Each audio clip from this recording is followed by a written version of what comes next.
I don't really like talking on the phone.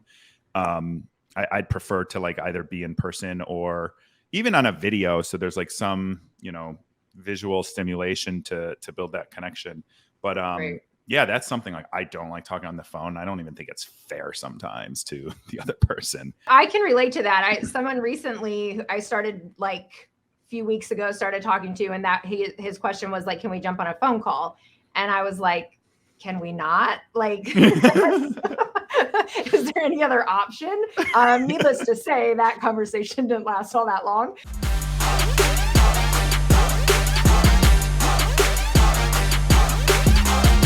This is Relatable, Relationships Unfiltered.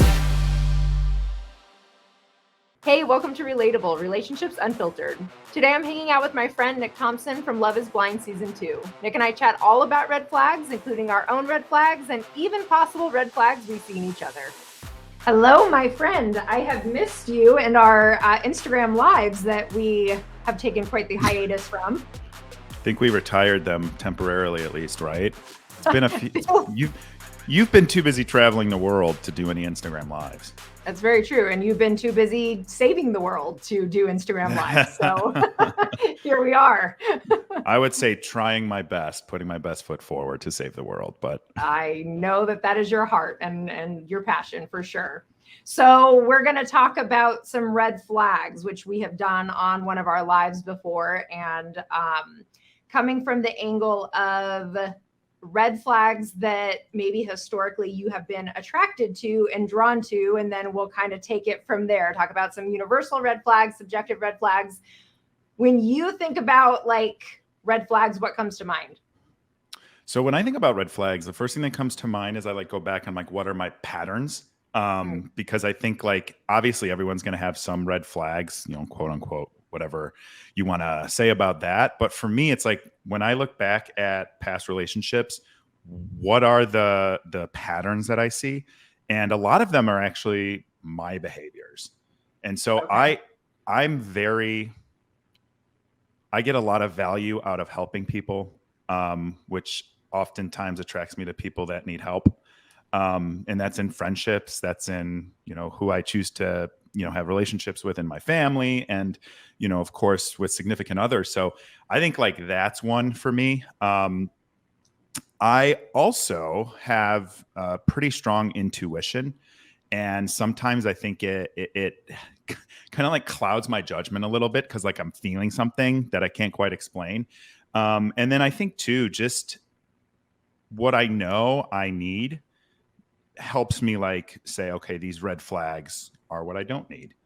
Sure. So like, for example, like I need stability. So like it would be a red flag for me in in an unstable relationship, under normal circumstances, like that would be completely like a no-go for me. So I would say that's a big one. What about you? What's your, besides your biggest red flag of not even wanting to date?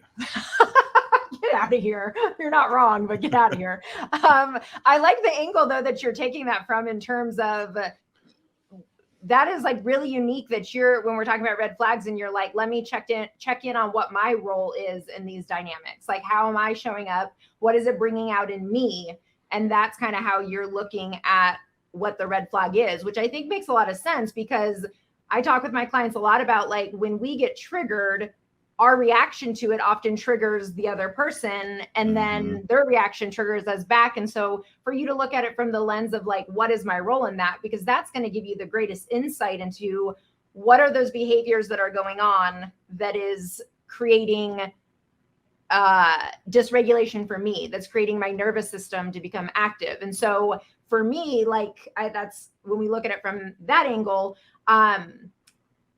and I think you and I have talked about this, but that I'm attracted to busy men and I'm attracted to driven men and ambitious men. And so that is what I'm drawn to. But what comes along with that is there's not a lot of free time.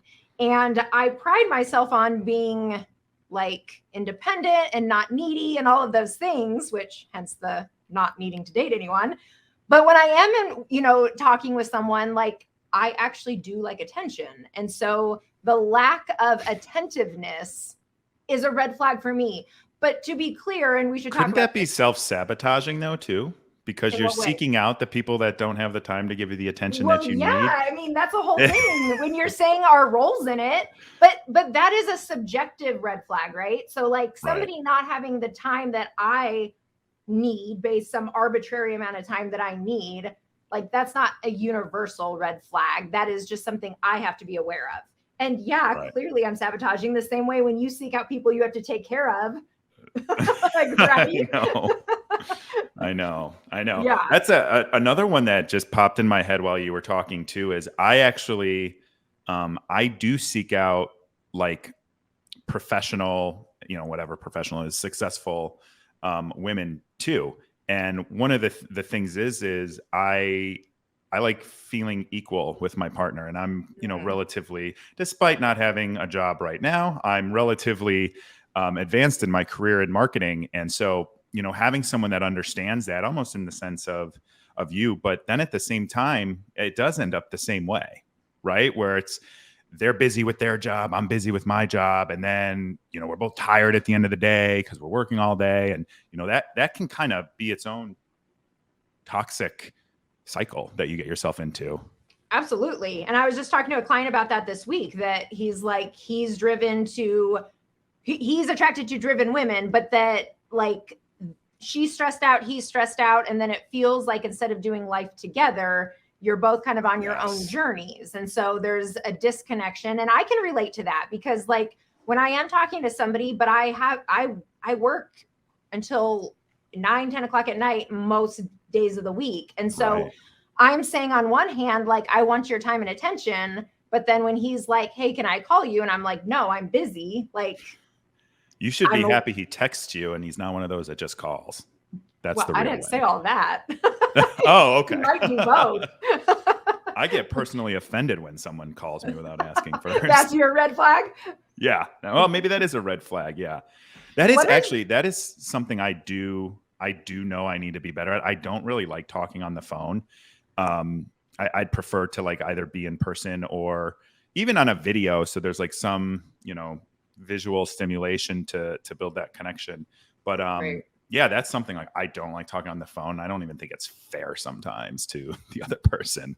Do people get upset by that? They have, yeah.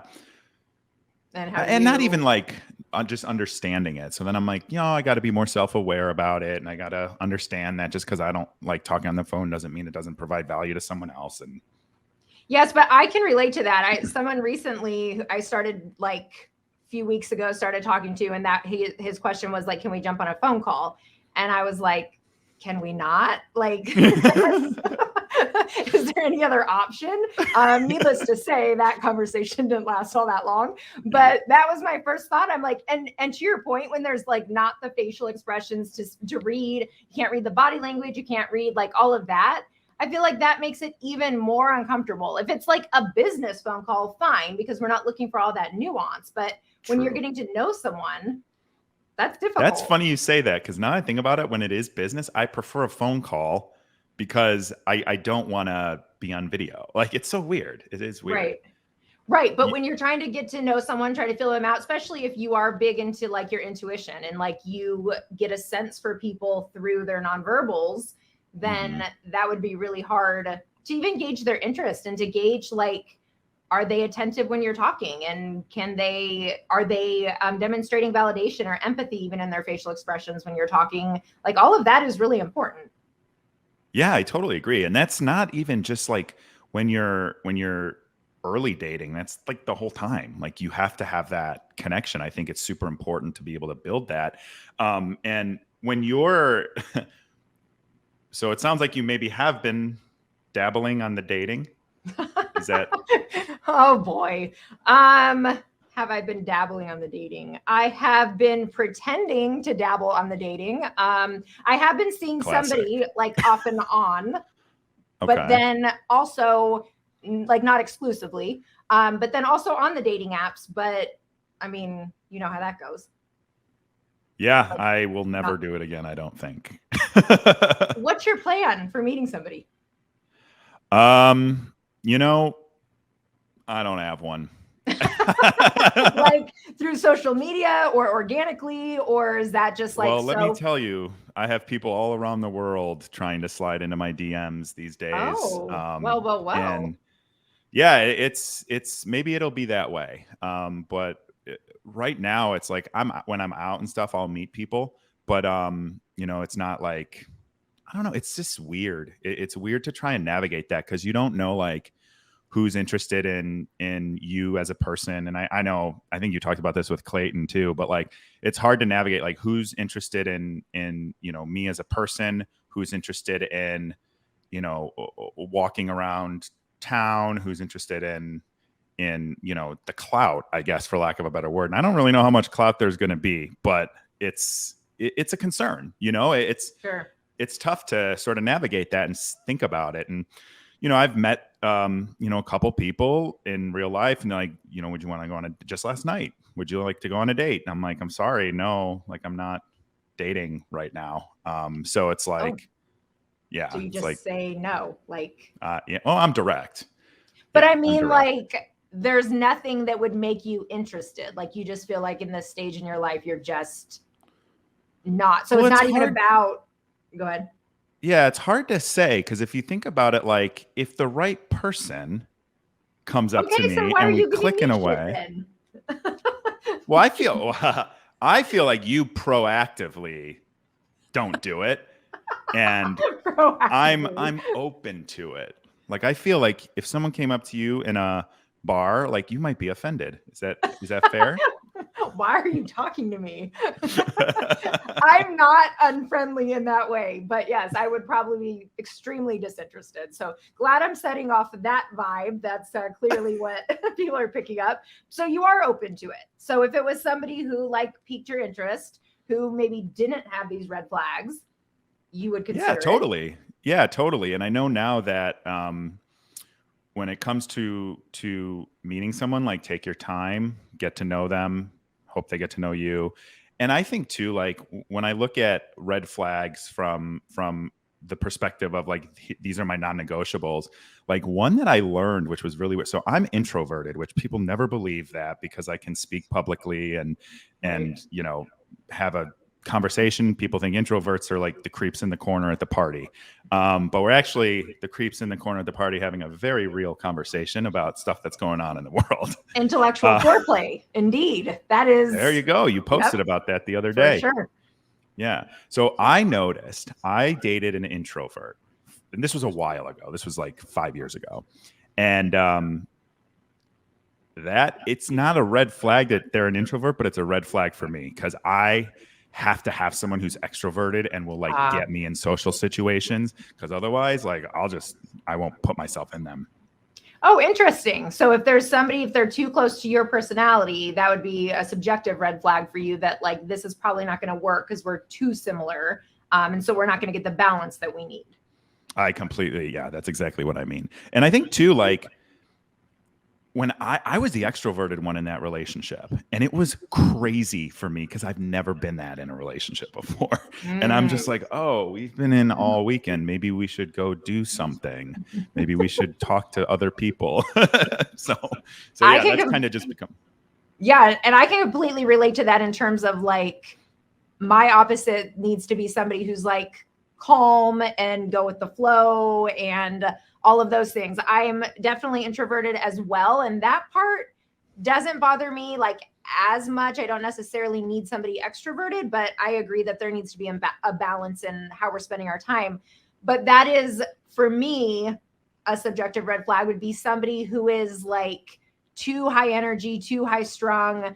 That would never work. Do you think you two would just be like, just constantly bubbling up anxieties in each other? Constantly creating conflict, that's for sure. Right. Like there's something to be said about, I'm aware of the parts of my personality that I need to work on. I'm aware of my triggers. I'm aware of my reactivity. I'm aware of all of that.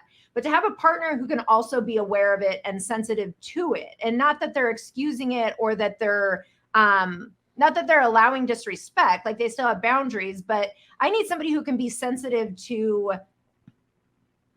times when maybe I do get worked up in a way, like maybe it's over something that I don't need to be worked up over. And it's not that I need them again to excuse that behavior, but I need them to be patient and sensitive to that. And it's so funny because my ex Richard, who you know as well, like he that's what he does so well at. And like, I know that is the balance I need, is just somebody who's patient. Right. Well, and I think like, that's similar to the introvert thing. Like not everyone has to be super patient, but you need them to be super patient. And that's a green flag, right? Right. Yeah. What are some, what do you, oh, go ahead. I have one question for you. Okay. So what are some of your areas for improvement? I forget exactly how you worded it, but some of your challenges that I'm aware of. Well, I can be an asshole at times, and I'm aware of that. So that is something that I'm working on. When I feel rejected, when my feelings are hurt, which is hard for me to say, because as you and I have talked a lot about in so many of our conversations, our upbringings did not create the environment for us to be able to express feelings. And so because I struggle to do that, I struggle to say like my feelings are hurt or that's upsetting me, because I feel in those moments, I feel weak or needy or like I'm being stupid. Right. So instead of just saying that hurt my feelings, I often will get feisty. And so I will get kind of like condescending, or I'll get passive aggressive. And I'm very aware of it. Like, I know I'm sarcastic. I know I can be snarky. I know all those things. And like, I think that's what I'm working on, is being aware of when my body is having that reaction. Like, that's just because they did something to hurt me does not mean I need to hurt them back. And that's something I'm working on. That is, I fight that every single day, because I used to be that way. And I am snarky, I am witty, I am sarcastic, and I can sting you without even thinking about it. And I used to do that a lot. Like people would, it's funny because like I think most people now, if you ask them that know me, they would like describe me as very nice, like very caring, very empathetic, very understanding. And 5-6 years ago, before like going to therapy and learning how to like regulate a little bit, man, I could sting people, and I would be so mean, and I'd be good at it. And it would just be like good at it from the perspective of, if you want to be sarcastic and mean. Right. And then I would get like obsessed with revenge if somebody wronged me, and I would play the long game. Like I think of some of the things I did in my 20s, and I'm like, geez, who was that person? Yeah.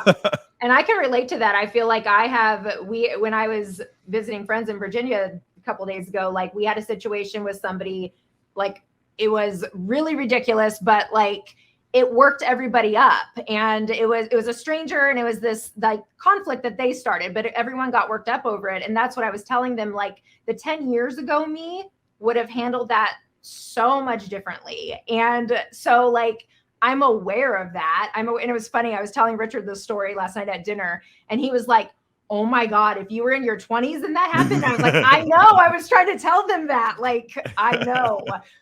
So I know I've come like so far in that, but at the same time, I think I've just gone where maybe it would be really like explosive and over the top prior.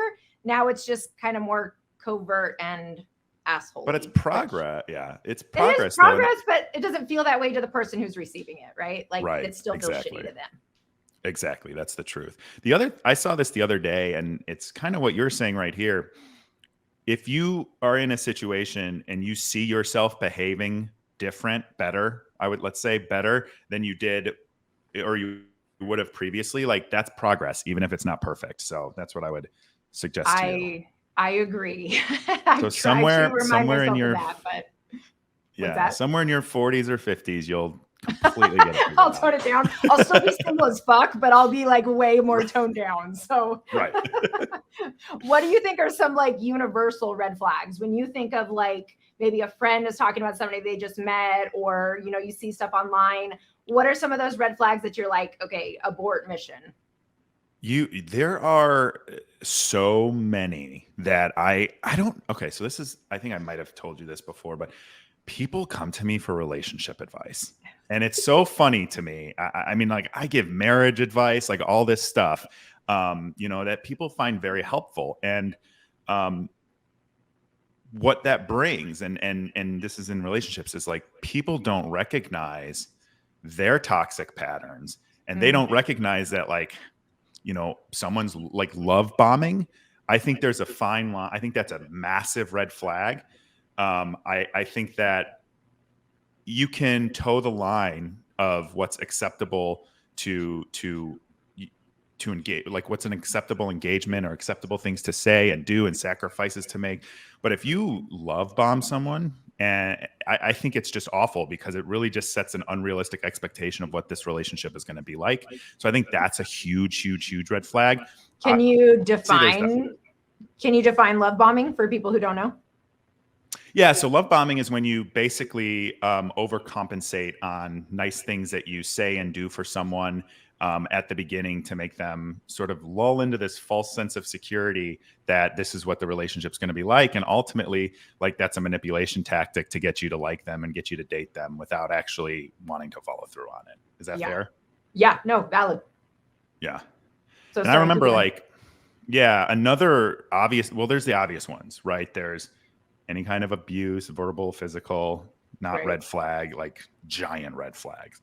Yeah. But I think, some of the other ones that people have to be aware of is, I don't know if it's not feeling like a priority, but, if someone isn't giving, if you're wondering if somebody likes you, that should probably be a red flag in a lot of instances, because if this person isn't engaging you in the way that you want to be engaged, no matter if this is the first date or a year in, if you're not getting the type of engagement that you want, if you're not getting the type of love language and attention that you want, like, I think those are red flags that people tend to ignore. But, and a lot of times can probably be fixed with communication. But I think those are things that get people kind of like sleepwalking into a relationship that they really shouldn't be in and really isn't meant for them. And is often part of their relational programming, because if they're used to not getting their emotional needs met, if they're used to not being a priority, maybe growing up, they had emotionally neglectful parents or whatever the case, then they're accustomed to that. So then it's easy to fall into that. And I know for me, when I talk about being attracted to busy men, like, my dad worked multiple jobs. He was never around. He was always working. Like, I'm aware that was the template that was kind of provided of, like, a man works a lot. A man is a hard worker. And so, like, that is what I find to be, like, masculine and attractive, because that was what was instilled as a template. But there's also this other piece of it that, like, men also can be nurturing and attentive, and they can all of these things that society kind of boxes them out of, but that we need that as part of the relationship as well. And so I agree that we can end up in these relationships with these red flags, however you want to look at that, of not getting our needs met, but it's also because we are so used to not getting our needs met. And I can really relate to that.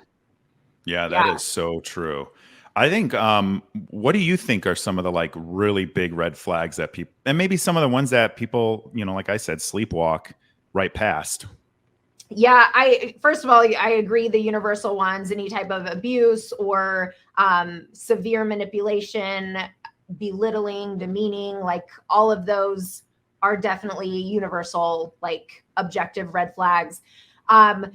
But I think the ones that people tend to look past are maybe the more covert manipulation, that they're not really catching on to it. And actually, I wanted to ask you about, because I posted about breadcrumbing the other day. So breadcrumbing being defined as when somebody gives you just enough time or attention or affection to keep your interest, to keep you hooked, but not enough to meet your needs. So they, like, use it to keep drawing you back in. But I wanted to ask you specifically about this, because I know you identify with an avoidant attachment style. And I was getting a lot of comments on that post about how with that post, I am, I'm basically, like, demonizing or like, not having empathy for the avoidant attachment. And well, I know that that's not what I'm posting, because it's somebody who is, even with avoidant attachment, but that's not breadcrumbing. Are they associating that to breadcrumbing? Because of the fact that somebody who's avoidant might do their best to give attention, but if it feels too overwhelming, they might pull back, like that breadcrumbing can have avoidant tendencies to it. But that is then knowing that you identify with that, and also knowing that that is, of course, not at all what I'm doing. And if anything, You it's could get bringing canceled for awareness. saying the sky is blue these days, so I wouldn't put too Totally. much emphasis. But also, it did make me kind of read back through the post to think, okay, if this is, even if one person is perceiving it this way, what is my role and how I'm presenting this, that I am maybe making it seem like I'm being insensitive or intolerant to a certain attachment style, which I would never do because I identify with the most chaotic attachment style. So I'm just looking for like grace and patience from people. I'm not out here judging anyone. So with that being said, as an avoidant, do you relate to breadcrumbing, or is that? So now that you say that, like so I'm not deliberately ever breadcrumbing someone. I had those times. I'm past those times, though that Nick is not coming back. But I feel like I accidentally do it sometimes, almost out of a fear of rejection. So if I like someone and I'm texting with them or trying to make plans, I try very hard to be direct about it, but also not be overbearing, and also like try to be representative of myself. So like I have lots of times where I just don't look at my phone for a while. And so, if I happen to see a text, like let's say right away, the moment it comes in because I'm on my phone or it's in front of me or whatever, sometimes I will actively like not respond right away, not to breadcrumb, but to level set the expectation that that's not what I'm doing. But I could see that being perceived as breadcrumbing.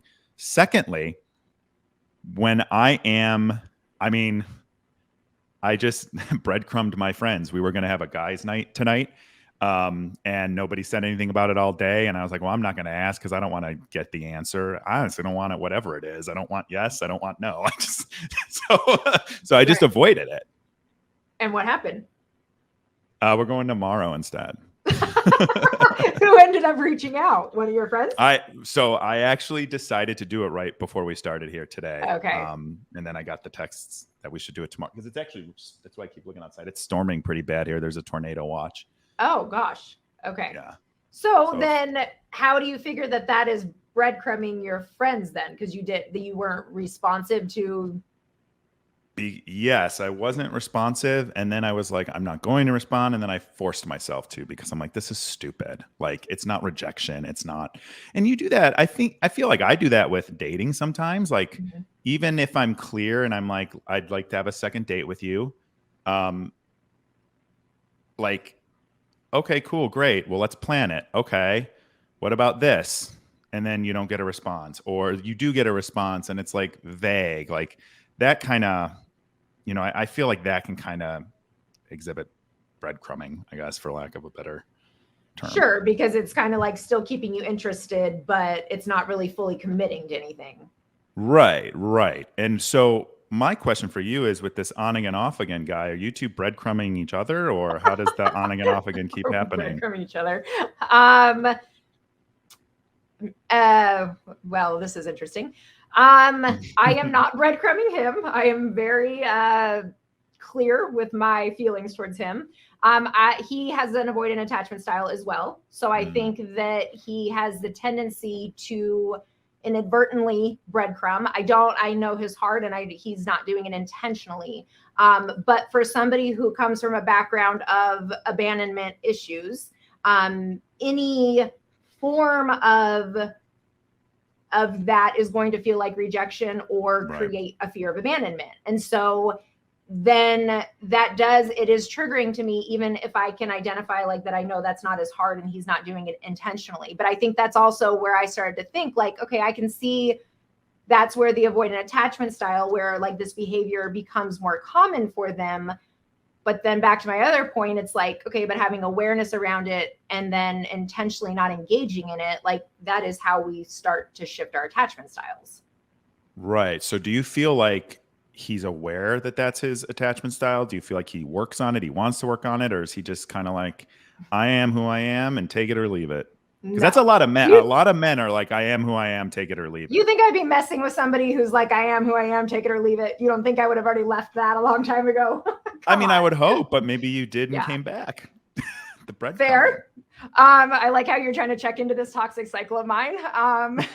No, he is very aware of it and he is working on it. But I think that is sometimes too, when we're talking about red flags and even how we started the conversation of like being aware of our role in it. So when we know we attract people that are opposite, or we attract people who are relational programming, triggers are bound to happen. And so while they might have the purest intentions and we have the purest intentions, it becomes a perfect storm of these triggers and this reactivity comes together. And so more than anything, you just want peace and you just want to like snuggle and love on each other and like live happily ever after.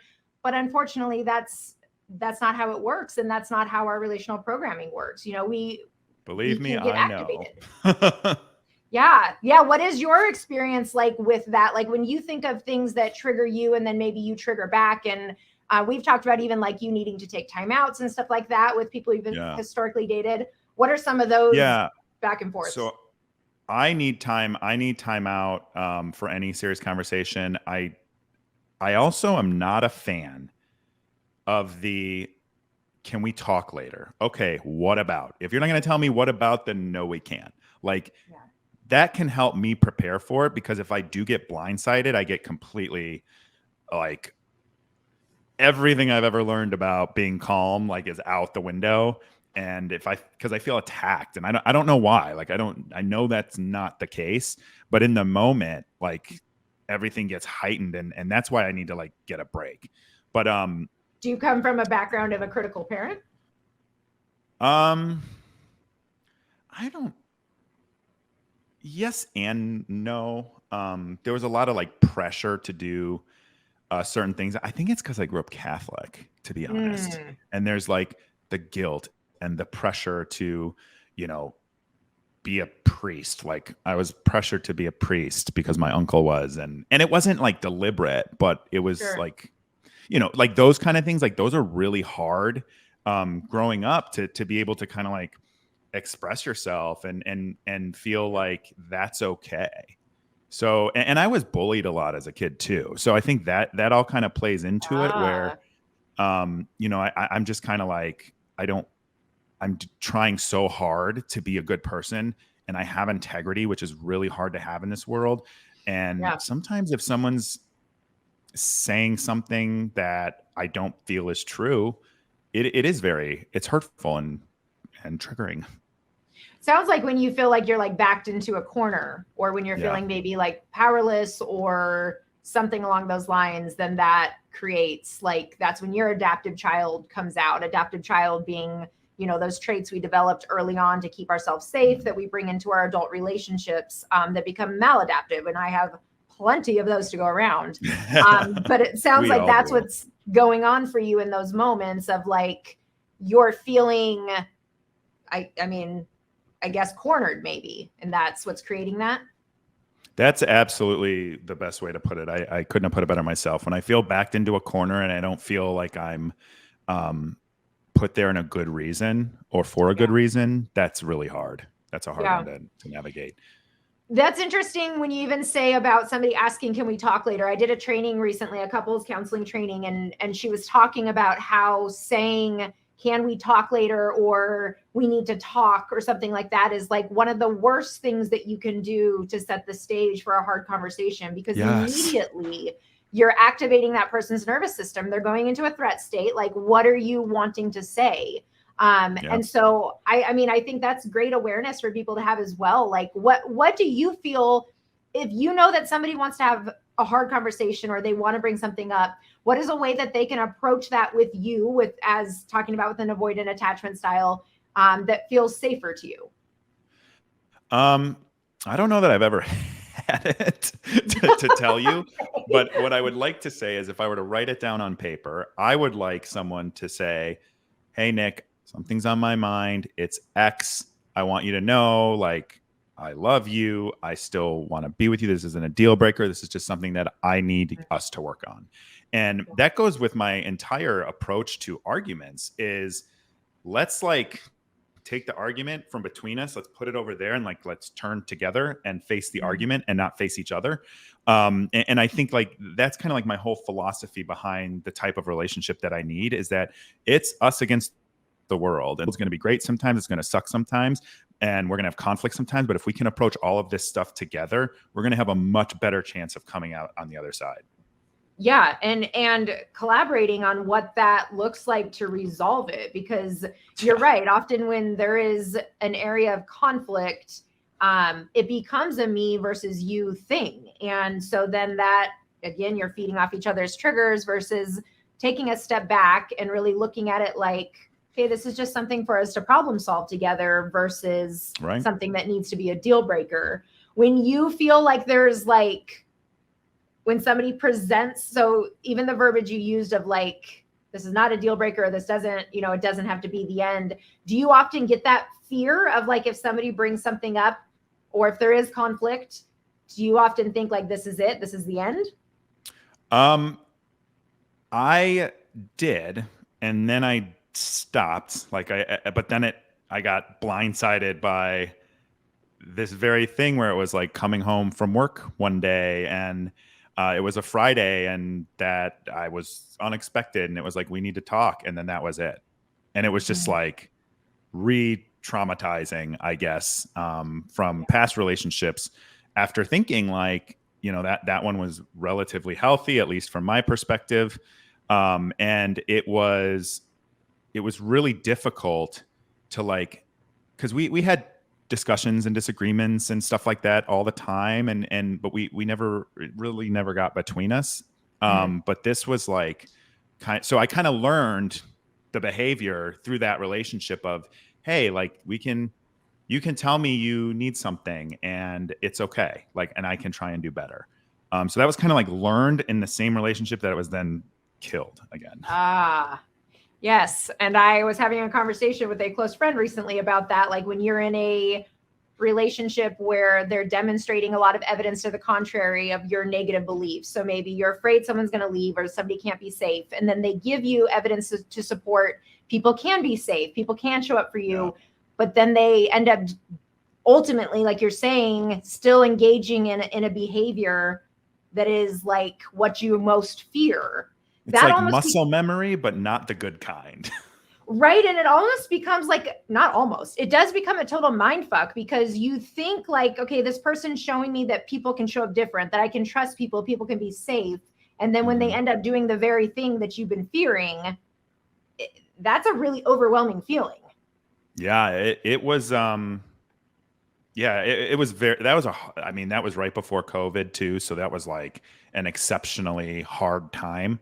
Right. But yeah, that I think back to that and I was like, okay, so now I do have, these, and maybe this is a red flag I throw out there to people, is like, I do have this sort of fear of that. And it definitely makes it difficult for me to trust someone. And then, obviously I've had some pretty intense experiences in the public eye, which makes it even, a whole nother layer. And that's like even another thing, dating, like if someone,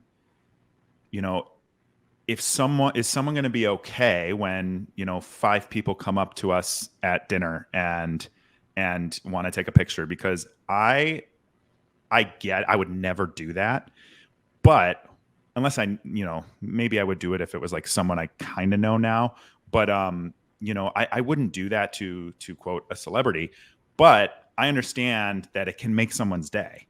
And so like, I give people time and attention when they come and give it to me, even if it's inconvenient.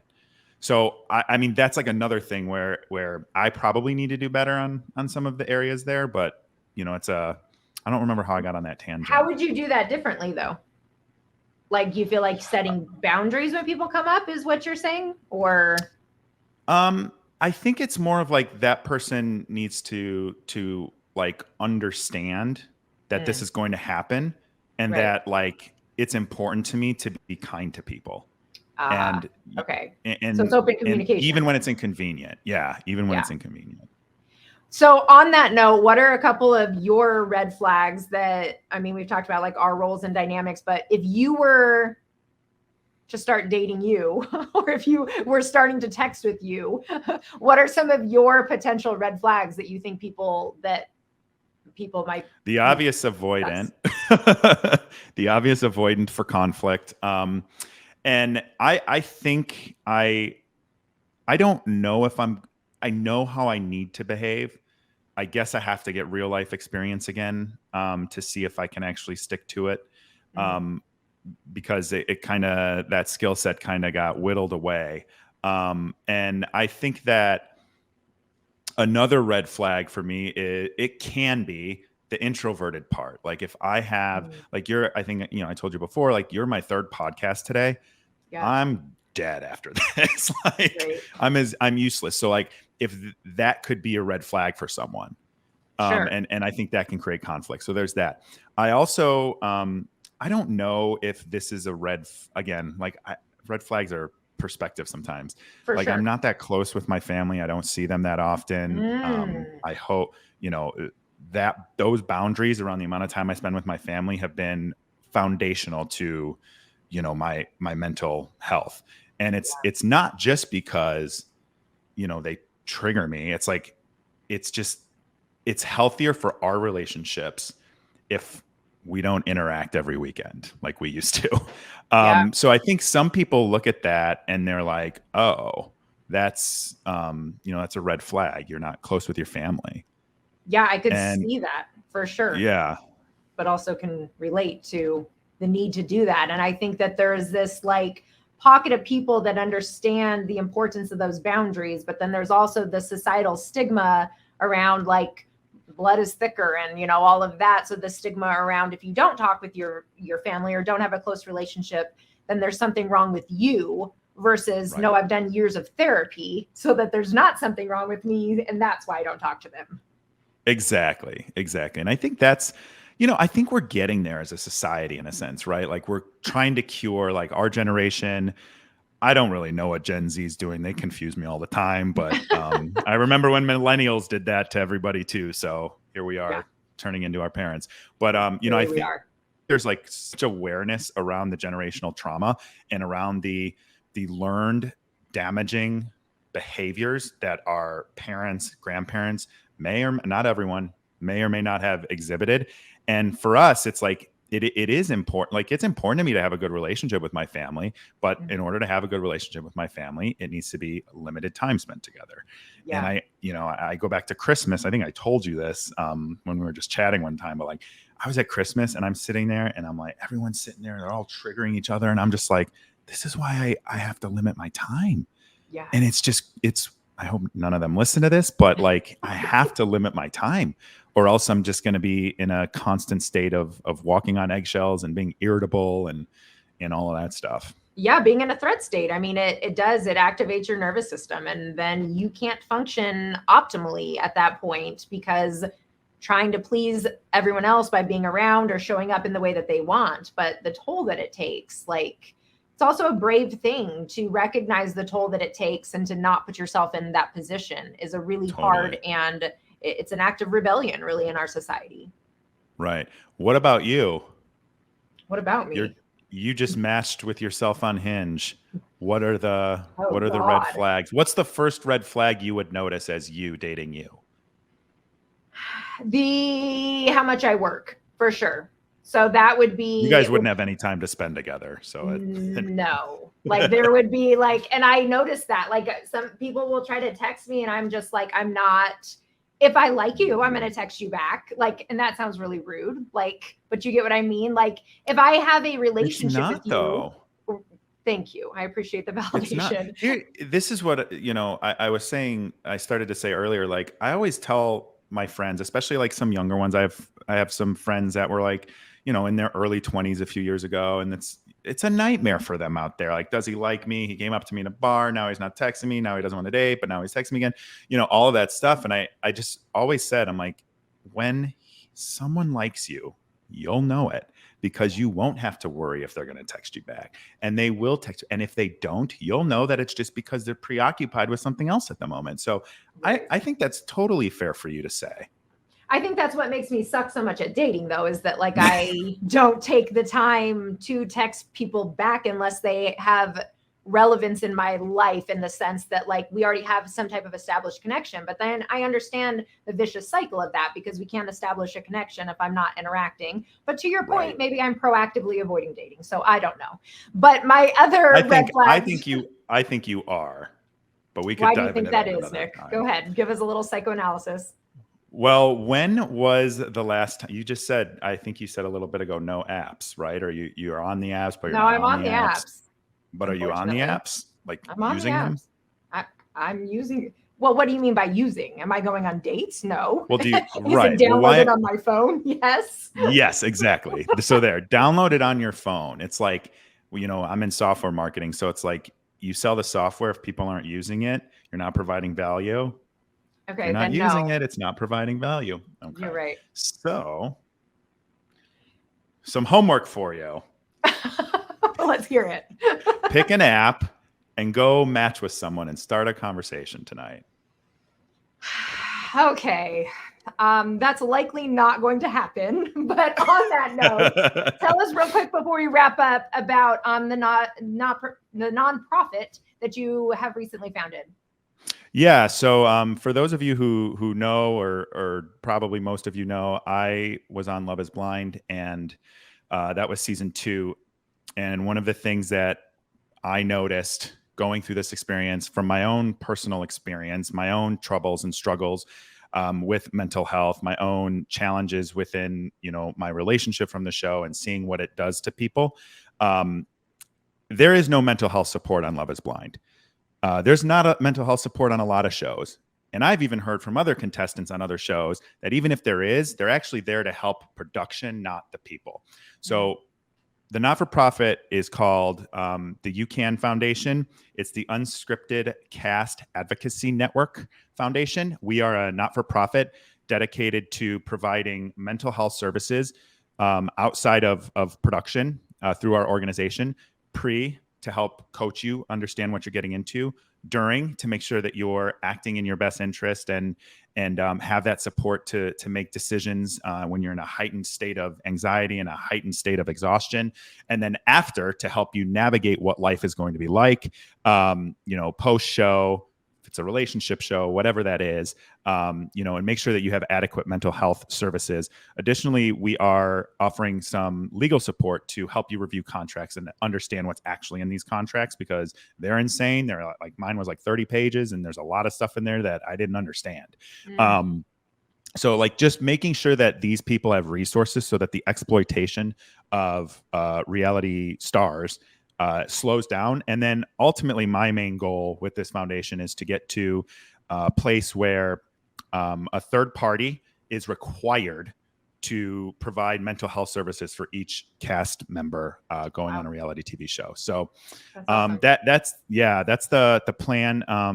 And we just launched, and you can find us at ucanfoundation.org.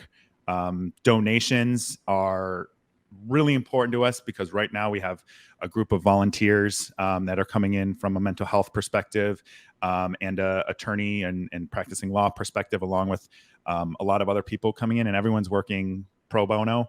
And we need the resources to help do that. So donating would be great. Sharing it on social, helping to spread the word would be great as well. So anything you think about that? I know we've talked about it. A little bit about my experience. Like, how do you feel about I think health and reality TV? And we have definitely talked about that, and it's so important. And just even watching this most recent season and watching some of the breakdowns that were happening, and reading a little bit about that, like, it is needed. And I think exploitation is the best way to state that these human lives and real human emotions, and people often say, and Clayton and I have talked about this as well, that like you knew what you signed up for, but that doesn't justify treating a human in the way that they're treated by the production team, but then also by the rest of the world, who is like, does not even treat them like humans anymore. And so I know what you're doing. You are so, thank you. You are so right. I just posted a reel on you signed up for this, literally while you were going through your tech setup. So go check it out. I will check it out for sure. But where can people find you on? Oh, go ahead. Oh, I was just going to say one last thing on this. I find that I feel that this is production's responsibility to ensure the wellness of the people that they are making billions of dollars off of. And it's not that much to ask to have someone on set that can jump in as a mental health professional and help navigate a conflict or navigate someone who's having a breakdown, help them navigate it. And I said this on Inside Edition and they cut it. So I'm going to say it here. You get better mental health support on an airplane than you get from Love is Blind specifically. And I can speak to that because if someone has a panic attack or someone's in conflict, what's the first thing a flight attendant does? They go see if anyone's a doctor or mental health professional that can come and help this person. You don't even get that, Right. So it's just so brutal. People go through so much. You build toxic habits in a heightened environment that's a pressure cooker. And I think having someone in there to help you navigate those conflicts and build healthy habits for conflicts, to build healthy habits for, surviving a panic attack or coming out of, a mental breakdown would be, it's a small ask to just not ruin people's lives. I absolutely agree. And I look forward to hearing more for sure about, and happy to share what you're putting out and fully in support of that, especially with, you like we're friends and I care about you and I see the toll that it's taken on you. And that alone makes it like, I'm happy to support the cause for sure. Because I think when people don't have personal relationships with individuals who have experienced this, it's really easy to stay disconnected from it and keep it in the entertainment category versus when, these real conversations around it. So good work that you're doing. Nick, where can people find you on social media and everything like that? You can find me on Instagram at nthompson513. My podcast is available on all podcast platforms. It's currently called Conversations with Nick Thompson. In about 2 weeks, it's going to be rebranded to Eyes Wide Open. We talk about all things mental health, free speech, overall health and wellness, holistic health, a lot of things that are maybe stigmatized. But the goal is that you can listen to this podcast, learn about things, and go through your life with your eyes wide open.